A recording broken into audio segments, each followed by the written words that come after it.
حاجة غريبة قوي.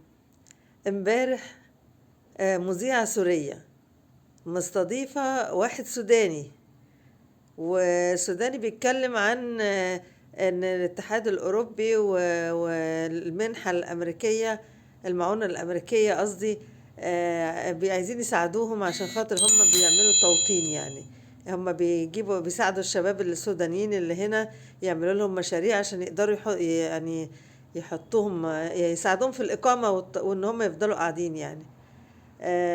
واللي ساقطين من السودانيين يعني برضو مش هيدفعوا فلوس للإعادة، على الرغم ان المصريين بيدفعوا فلوس للإعادة.